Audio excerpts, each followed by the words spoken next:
Hello বন্ধুরা, welcome to নাসিরাজ শিল্পী ঘরে। তো দেখুন, আজকে আমি আমার একটা বেডরুম পুরো পরিষ্কার করে একদম ডিপ ক্লিনিং করছি। এমনিতে আমি সবসময় পরিষ্কার করি, তো আজকে আমি একদম পরিষ্কার করে একদম খাটটাট ভালো করে কোণ টোন পরিষ্কার করে দেওয়ালের সব জিনিস নামিয়ে পরিষ্কার করব। তো এখনও পর্যন্ত যারা আমার চ্যানেলটাকে সাবস্ক্রাইব করেছেন তার জন্য অসংখ্য ধন্যবাদ, আর যারা নতুন দেখছেন প্লিজ সাবস্ক্রাইব করে নেবেন। তো এর জন্য প্রথমেই যে শীতের যে বিছানায় কম্বলগুলো থাকে ওগুলো বের করে দেবো, বালিশ কভারগুলো প্রথমে অন্য জায়গায় রাখবো, আর রেখে বেডশিট প্রথমে রেখেই দেবো। পরিষ্কার করার পর বেডশিটটা তুলে ঝেড়ে নেব। আর দেখুন, আর এই পর্দাগুলো খুলে নেব, কারণ পর্দা চেঞ্জ করবো এই সময়ে। তো এরকমভাবে আমি যখনই করি এরকমভাবেই করি। আর এমনি সব সময় আমি পরিষ্কার করতে থাকি, কারণ আমার ঘরে বেশি ঝুলটুল দেখা যায় না। আমি ঝাড়ু লাগাবার সময় একবার চেয়ে দেখে নিই যে আছে কি না। তো এটা আমার একটা জানালাটা কোনো কাজের নয়, মানে এটা ডার্ক এরিয়া আছে, দেখুন কত নোংরা হয়ে আছে। তো এই জন্য আমাকে এখানে একটা পর্দা দিয়ে রাখতে হয়, পেপার দিয়ে রেখেছি, কারণ অনেক সময় বাচ্চারা কী করে খুলে রেখে দেয়, ওইদিকে লোক থাকে অন্যদিকে, তো সেই জন্য।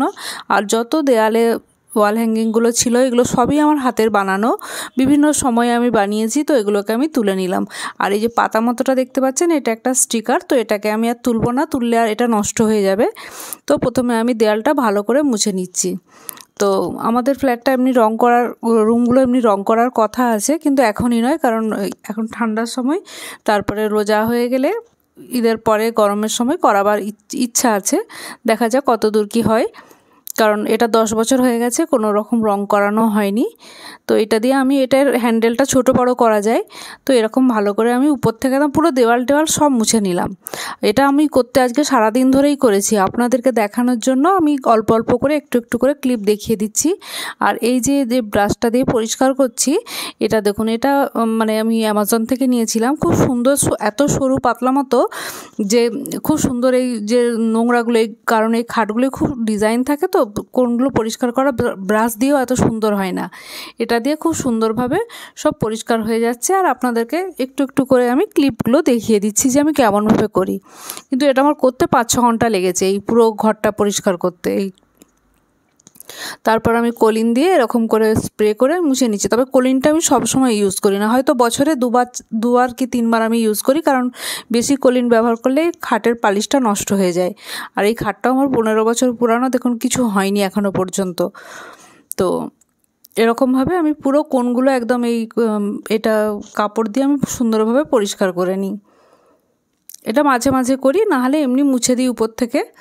আর যখন ডিপ ক্লিন করি তখন এগুলো করি। এবারে আমি এবার রুমটা যে ডেকোরেটিভ আইটেমগুলো ছিল ওগুলো আমি চেঞ্জ করে এবারে নতুন আইটেম দেবো। দেখুন, এই যে ওয়াল হ্যাঙ্গিংটা, এটা আমি আজ থেকে 15 কি আরও 20 বছর আগে বানিয়েছিলাম, কিন্তু এটা আমার ব্যবহার করা হয়নি একবারও। তো এটা আজকে আমার বেরিয়ে গেল, তো এমনি ঘর পরিষ্কার করতে করতে, তো বলি এটাকে তাহলে টাঙাই। এরকম পেরেক টাঙিয়েছি, টাঙিয়ে এরকম জাস্ট কোণগুলো আমি 4 পেরেকের মধ্যে এটাকে রেখে দিচ্ছি। দিলে এটা, আর এই আজকে যে কালার থিমটা দিয়ে আমি সাজাচ্ছি, দেখুন এর সঙ্গে পুরো এটা পারফেক্ট গেছে। তো ওই জন্য এটা আমার খুব সুন্দর লাগছে, বেডের সঙ্গে, পর্দার সঙ্গে, সবের সঙ্গে আজকে এটা ম্যাচ হয়ে যাচ্ছে, দেয়ালের কালারের সঙ্গেও কম করে।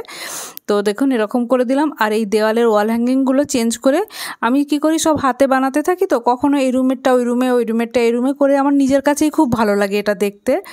মানে এমনি লোকজন আর কেয়ার ঢুকছে, কিন্তু আমি নিজে যখন দেখি নিজেরই ভালো লাগে, নূতনত্ব লাগে। তো এরকমভাবে আমি সবসময় যখনই ডিপ ক্লিন করি, এরকম এদিকের জিনিস ওদিকে আর ওদিকের জিনিস এদিকে আমি করি। তো এটা আমার একটা ম্যাক্রেম দিয়ে বানিয়েছিলাম লাইট, এটা লাইট জ্বলে, আর রাত্রে জ্বালালে খুব সুন্দর লাগবে। দেখুন জ্বলছে এখন। তো এরকমভাবে আমি এটাকেও, অন্য রুমে ছিল, এটাকেও নিয়ে এসে এখানে কোনটায় আমি এগুলো করে দিলাম। আর এটাও একটা আমি বানিয়েছিলাম জুট দিয়ে আর কেকের বেসের উপরে। তো দুদিকে দুরকম ডিজাইন করা আছে, যখন যেদিকটা মনে হয় আমি উল্টে দিই। সবই আমার হাতের বানানো দিয়েই সাজিয়েছি। তো এখনও পর্যন্ত যারা ভিডিওটা দেখছেন তাদের নিশ্চয়ই ভালো লাগছে। তো দেখুন, আমার একটু হয়তো আপনাদের দেখতে অসুবিধা হচ্ছে, কারণ আমার কোনো ক্যামেরাম্যান নেই, তো আপনারা একটু অ্যাডজাস্ট করে নেবেন। আর এইটা আমাকে অনেক বছর আগে কেউ গিফট করেছিল, তো এতদিন ব্যবহার করা হয়নি। আজকে দেখলাম এটা আমার একদম সব কিছুর সঙ্গে পারফেক্ট ম্যাচিং হয়ে যাচ্ছে, তো সেজন্য আমি এটা আজকে টাঙিয়ে নেব। আর এই পর্দাটাও দেখুন এর সঙ্গে ম্যাচিং হয়ে গেছে। এটা একটা লাইট, ওর ভিতরে আমি লাইট ফিট করে রেখেছি। আর আমার ওই যে একটা হ্যান্ডব্যাগ ঝুলছে, ওটা আমি এমনি কখনো বাইরে টাইরে গেলে ওটা আমার সবসময় সঙ্গে, একটু দোকানদানি গেলে ওইটা আমি সবসময় নিয়ে যাই বলে ওটা ওখানেই আমার ঝোলে। কারণ আমাদের তো রুম অত বড় নয়, ছোট ছোট রুম, তো ওটার মধ্যেই আমি সাজিয়ে গুছিয়ে রাখার চেষ্টা করি।